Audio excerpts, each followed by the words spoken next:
আসসালামু আলাইকুম ওরহমতুল্লাহি ওবরাকাতুহু। মাহে রমজানের স্বাগত অনুষ্ঠান থেকে আপনাদের সকলকে আন্তরিক মোবারকবাদ জানাচ্ছি।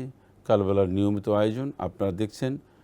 পবিত্র মাহে রমাদানের গুরুত্বপূর্ণ একটি বিষয় সাদাকাতুল ফিতর। আজকের আমি আপনাদের সামনে উপস্থাপন করব সাদাকাতুল ফিতর বা ফিতর বা ফিতরা নিয়ে।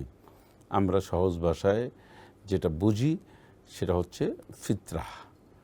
সাদাকাতুল ফিতরা একটি গুরুত্বপূর্ণ রমজানের ইবাদত। এটা কিন্তু রমজান ছাড়া অন্য মাসে সাদাকাতুল ফিতর হয় না। পবিত্র মাহে রমজানের একটি মাস সিয়াম সাধনা করতে গিয়ে আমরা ইচ্ছায় অনিচ্ছায় বেশ কিছু ভুল ত্রুটি করেছি। এমন সব ভুল ত্রুটি করেছি ছোটোখাটো, যেটা আমার ইচ্ছায় হয়েছে, অনিচ্ছায় হয়েছে, শয়তানের ওয়াসওয়াসায় হয়েছে। কিন্তু এই ভুল ত্রুটির কী হবে? আমি সিয়াম সাধনা তো করেই গেলাম, একটা পর একটা রোজা রেখে গেছি, কিন্তু আমি একবারও চিন্তা করি না যে ছোট্টখাটো যে ভুল ত্রুটি অন্তত আমার হলো, আমার জ্ঞাতার্থে অথবা আমি অজ্ঞাতবশত আমার যে হয়ে গেল, এটার অবস্থাটা কী হবে এটা আমাদের জানা দরকার। এটার জন্যই মূলত সাদাকাতুল ফিতর, মানে এক ধরনের এই ছোটোখাটো ভুল ত্রুটি আল্লাহর কাছ থেকে মাপ পাওয়ার জন্য একটা জরিমানা যদি বলি সেটাও আমরা বলতে পারি।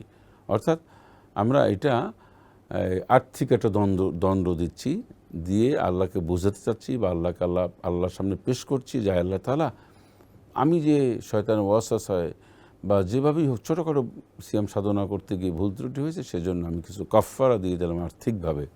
মূলত আর একটা উদ্দেশ্য হলো, আল্লাহ রাব্বুল আলামিন চান যে সকল মানুষের প্রতি তিনি দয়া ধরেন, তিনি দয়াশীল।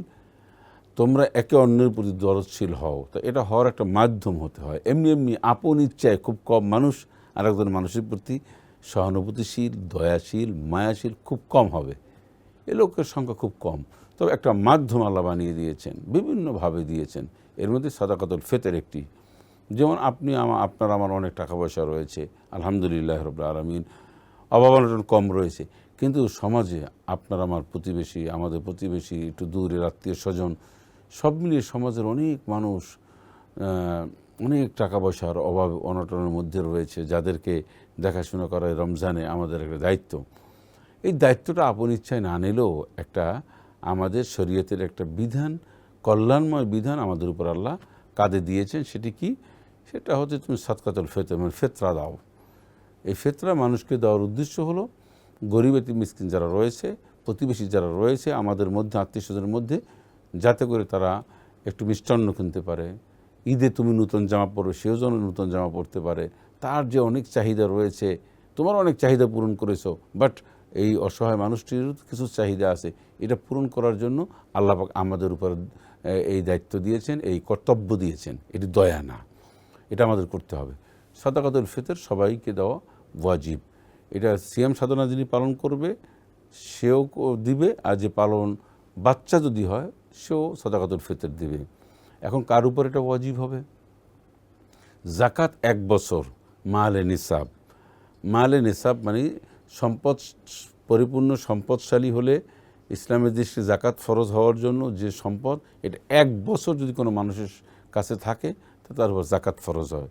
কিন্তু সাদাকাতুল ফিতর যদি ঈদের দিন যদি কোনো মানুষের কাছে সেই 52.5 ভরি রৌপ্য, 7.5 ভরি স্বর্ণ, এই সমতুল্য সম্পদ এইগুলি থাকে, বা এটার যে কোনো একটা সম্পদ বা এই সমপরিমাণে মূল্য যদি কারো কাছে নগদ অর্থ থাকে, তো তার উপরে সাদাকাতুল ফিতর ওয়াজিব হয়।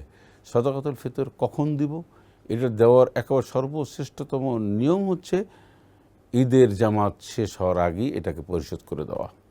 তবে এটা যত আপনি আগে দিবেন তত আপনার জন্য ভালো, যিনি গ্রহণ করবেন ওনার জন্য ভালো। কারণ এটা ঈদের জামাতের সময় যদি দেন বা আগে পরে, তাহলে উনি কখন মিষ্টান্ন কিনবে, একটু সেমাই চিনি কিনবে, কখন মেয়েটার জন্য একটু কাপড় চোপড় কিনবে, কোথায় দোকানপাট বন্ধ। এই জন্য আপনি 1-2 দিন আগে দিয়ে দিতে পারেন। কত দিবেন এটার হাদিসে নানান ব্যাখ্যা রয়েছে। তবে ইসলামিক ফাউন্ডেশন একটা বোর্ড বসে নির্ধারণ করেছেন সর্বনিম্ন 135 টাকা আপনার ফিতরা। এর বেশিও দিতে পারেন, কোনো অসুবিধা নেই। স্ট্যাটাস অনুযায়ী আপনি বেশি দেবেন, কারণ 135 টাকা একেবারে খুব কম হয়ে যায়। তো আপনি যত বেশি দিতে পারেন কোনো সমস্যা নাই, শরীয়তের দৃষ্টিতে এটার ব্যাপারে কোনো নির্দিষ্ট নাই।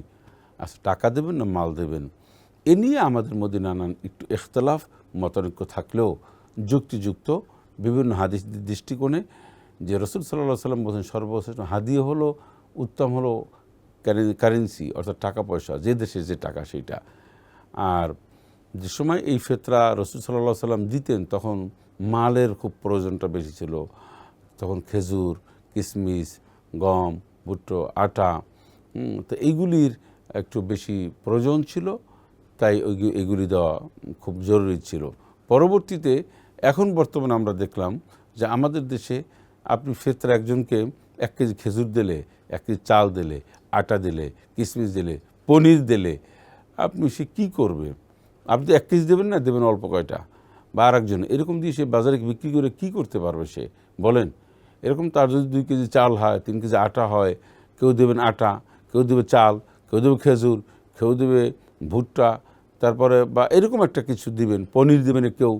তো যার একটু একটু করে এটা কী করবে কি সে? রান্না করেও খেতে পারবে না, বাজারে বিক্রি করতে পারবে না। আমাদের দেশে এটা বাজারে অ্যাভেলেবল, সব কিছু বিক্রি করা যায় না। সেজন্য কি টাকা দিলে তার চাহিদা অনুযায়ী সে এটা কিনতে পারবে।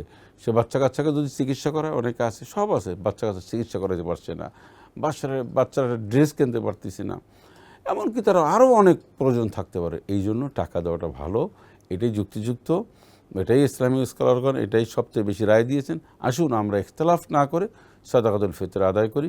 আল্লাহ আমাদের তৌফিক এনায়েত করুন। আমিন। আসসালামু আলাইকুম ওয়া রাহমাতুল্লাহি ওয়া বারাকাতুহু।